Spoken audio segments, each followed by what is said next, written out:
Olá, alunos do curso de Cálculo 3 da Univesp, Universidade Virtual do Estado de São Paulo. Vamos continuar com nossos estudos. Nessas duas aulas, a de hoje e a próxima, nós vamos falar sobre campos vetoriais e escalares no plano R2 e no espaço R3. Nós vamos pôr muita ênfase em três campos em particular: o campo gradiente, o campo divergente e o campo rotacional.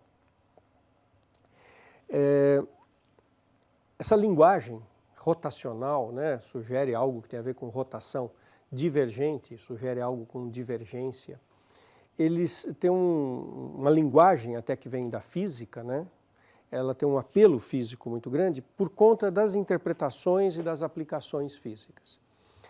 De novo, nós estamos falando de uma parte da matemática que tem um diálogo muito interessante com a física. E esses conceitos todos estão ligados a aplicações físicas muito importantes. Os teoremas que nós vamos estudar daqui para frente nessa disciplina, o teorema de Gauss, de Green, eles nasceram num contexto de aplicação física. E eles têm um significado geométrico muito bonito. Todos esses conceitos têm uma geometria muito elegante envolvida. E eles nasceram num contexto físico. Ao descrever esses campos, eu vou usar uma visão muito geométrica do que está ocorrendo. E vou falar também do significado físico que isso tem. Então, primeiro eu vou falar para você o que é um campo vetorial. Um campo vetorial, se for no R2, é uma aplicação, no fundo uma função. Os matemáticos têm mania de usar palavras diferentes para funções dependendo das dimensões dos ambientes. Às vezes eles usam a palavra transformação, às vezes eles usam aplicação, às vezes eles usam mapa, mas é tudo função. Cada ponto do domínio associa um único ponto da imagem. Uma aplicação que vai de um domínio do R2 no R2. Então é uma função, uma aplicação, que depende de duas variáveis, porque o domínio é R2. E a imagem tem duas variáveis que eu indiquei por U e V, cada uma delas depende das duas variáveis do domínio. Então é U de xy, V de xy. Se eu estivesse no R3, a minha aplicação, o meu campo vetorial teria x, y, z, três variáveis no domínio e três variáveis na imagem, cada uma delas dependente das três variáveis do domínio. O que merece que a gente faça uma pausa para uma reflexão aqui é o seguinte: eu não consigo desenhar o gráfico de uma função do R2 no R2 porque isso demanda 4 dimensões. Duas no domínio, duas na imagem, eu teria que estar num espaço com 4 dimensões. A gente não consegue representar, a gente não consegue desenhar, a gente não consegue nem enxergar, imaginar o espaço com 4 dimensões. Então, eu não consigo desenhar o domínio, o gráfico disso. O que a gente faz? A gente desenha a seguinte coisa: a gente desenha o domínio e a imagem juntos, interpretando o domínio como ponto e a imagem como vetor. É tudo par ordenado. E isso é uma coisa que muitas vezes causa confusão quando a gente começa a estudar esse assunto. Os professores de matemática, de física, os livros de cálculo, os livros de geometria, os livros de física, tratam ora como iguais, ora como diferentes as seguintes coisas. Tudo é par ordenado, tudo é terna ordenada. Só que ora chama de ponto, ora chama de vetor. Isso vive causando confusão na cabeça quando a gente está começando a estudar esse assunto. Como eu não consigo desenhar o gráfico, a estratégia que se usa é desenhar o domínio como ponto e a imagem como vetor. Eu vou mostrar isso para vocês em seguida. Falar do campo radial para começar. O campo radial no R2 primeiro. É um campo muito importante em muitas aplicações e contextos. Ele é o campo que ao ponto xy associa o próprio ponto xy. Então ele parece uma função identidade, a função que manda xy em xy, só que eu vou interpretar de uma forma um pouquinho diferente. Campo vetorial, a gente muitas vezes indica com uma flechinha em cima. Não escrevi aqui, mas já escrevi aqui. E eu vou escrever cada vez com mais frequência. Quando eu estiver falando de campo vetorial, eu vou colocar uma flechinha para indicar. Então, o campo radial, que é um campo vetorial em xy, vale xy. Quando eu não colocar a flechinha, eu estou falando no módulo desse desse vetor, que posso pensar como a distância até a origem ou no módulo do vetor, raiz quadrada da soma das coordenadas ao quadrado. Tá? Vamos enxergar o campo radial.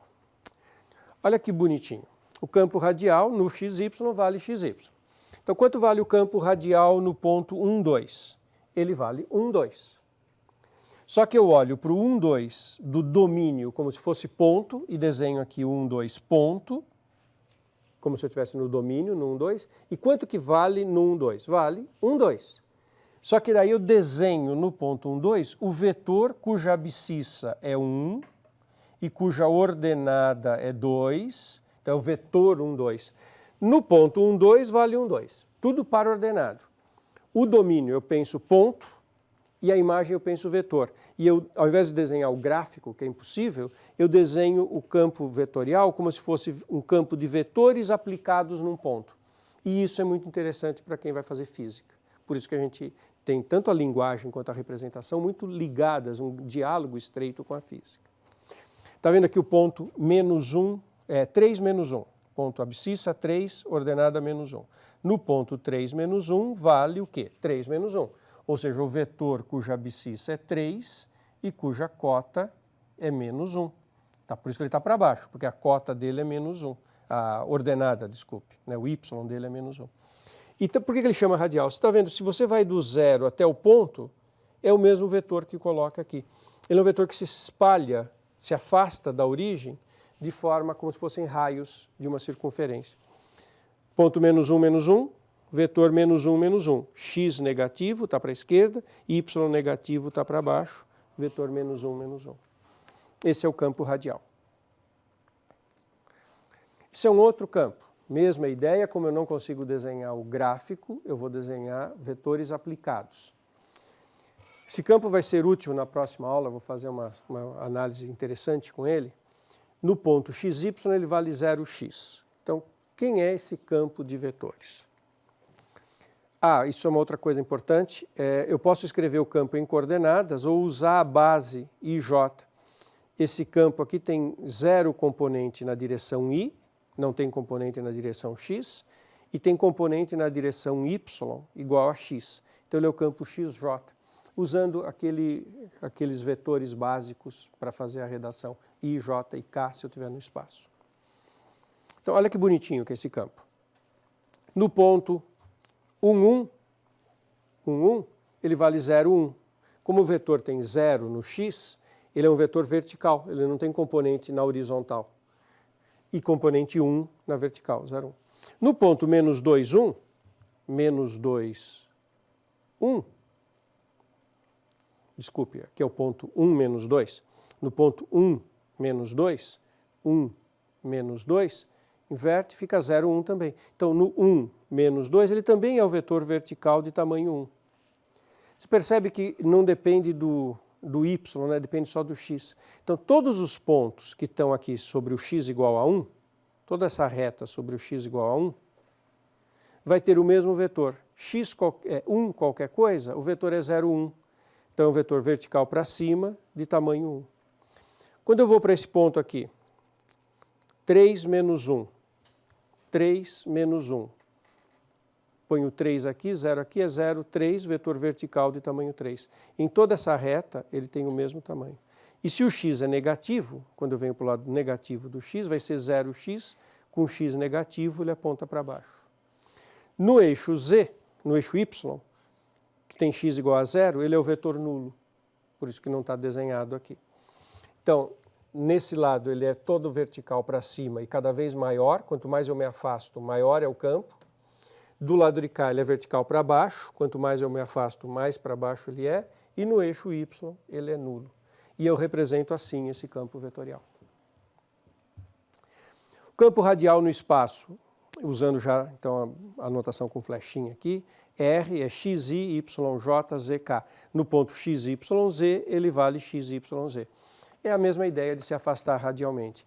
Em cada ponto, eu olho da origem até o ponto e boto esse vetor aplicado no ponto. Origem até o ponto, aqui está um ponto, né, no primeiro octante, origem até o ponto, coloco o vetor aplicado. Origem até o ponto, aplico o vetor. E ele também se afasta radialmente da origem. Por isso que ele chama campo radial, porque quando você coloca nos pontos, ele está sempre se afastando da origem, como se fossem raios. Um campo escalar é uma aplicação que vai do R2 em R, ou do R3 em R. Aí é aquela função de várias variáveis que nós já temos estudado ao longo das nossas aulas, das nossas disciplinas. Chama campo escalar em oposição ao campo vetorial, né? Um resulta num vetor, outro resulta num número. Número a gente chama de escalar, e é aquele diálogo com a física. A física usa muito essa expressão, campo escalar. Mas campo escalar, então, não é nada mais do que uma função de duas variáveis ou de três variáveis. Você tem feito integral dupla, integral tripla, são essas funções. Tá? Se for no caso de duas variáveis, eu vou chamar z de f de xy. E se eu tiver três variáveis no domínio, w é f de xy. É uma coisa simples, são as funções de várias variáveis que a gente tem utilizado. Primeiro campo importante, o campo vetorial, o campo gradiente. Se eu começo com uma função escalar, ou de duas ou de três variáveis, o campo gradiente é o campo formado pelas derivadas parciais. Nós já estudamos isso quando fizemos o cálculo de várias variáveis, integral dupla. A gente já analisou o campo gradiente.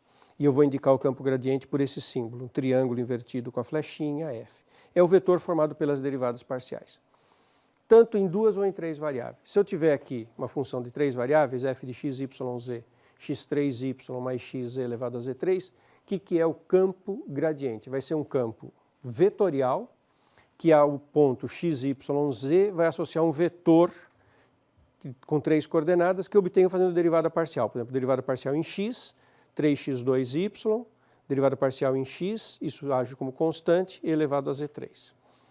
Derivada parcial em y, x3 é constante, ficou só isso, e derivada parcial em z. Aqui não tem z, aqui tem z, fica o x constante, e elevado a 3z, e regra da cadeia, derivada do 3z, que é o 3. Então, o vetor campo gradiente é isso, eu derivo, faço as derivadas parciais. A gente sabe que o campo gradiente tem umas propriedades, ele é perpendicular às curvas de nível e aponta na direção onde a função mais varia. Lembram do seguinte exemplo? Se você pegar a função x2 mais y2, o que são as curvas de nível? São x2 mais y2 igual a constante. Curva de nível é isso, curva de nível está sempre no domínio e é dado pelo valor da função igual a constante. x2 mais y2 igual a constante são círculos, né, circunferências. Então aqui está a curva de nível 1, curva de nível raiz de 2 e assim por diante. O gradiente dessa função é 2x, 2y. Ele é o dobro do campo radial. E ele é perpendicular às curvas de nível, porque é justamente daí que vem a palavra campo radial, né? Ele é o dobro do radial. Em cada ponto, ele é justamente perpendicular à curva de nível.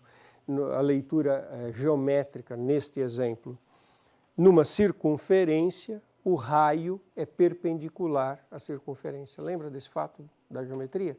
Numa circunferência, o raio é sempre perpendicular à circunferência, sempre perpendicular à tangente da circunferência, ou numa circunferência, a reta tangente é perpendicular ao raio. Nesta linguagem aqui é isso. Isso aqui é o dobro do radial, ele é perpendicular à circunferência, porque o raio é perpendicular à tangente, então ele é perpendicular à própria circunferência. E daí o nome radial, né? O campo radial aqui está se espalhando assim, de forma perpendicular a cada circunferência. Saber se um campo é um campo gradiente ou não é um exercício interessante. Por exemplo, te dou esse campo, 2x, 3xy. Será que ele é um campo gradiente? É uma outra maneira de fazer essa pergunta. Será que existe alguma função tal que a derivada parcial em x e a derivada parcial em y deem exatamente isso? Como é que eu faço para responder? Bom, para que seja assim, eu vou ter que ter del f del x igual a 2x, del f del y igual a 3xy. Será que existe uma f que satisfaça isso? Olha que raciocínio bonito em termos de cálculo de derivada integral. Se del f del x é 2x, quem poderia ser f? Bom, derivada em x deu 2x, então f tem que ter x2, mais constante. Mas opa, pausa para pensar. Constante, né? Mas é uma função de duas variáveis. Dizer que ela é constante é dizer que ela é constante na derivação em x. Quando eu derivo em x, o x2 dá 2x. Mas será que ela é constante mesmo? Não, ela é constante na derivação em x. Então ela poderia ser uma função em y. invisível na derivação em x. Então, dizer que a derivada parcial em x é 2x é dizer que a f é x2 mais uma função de y.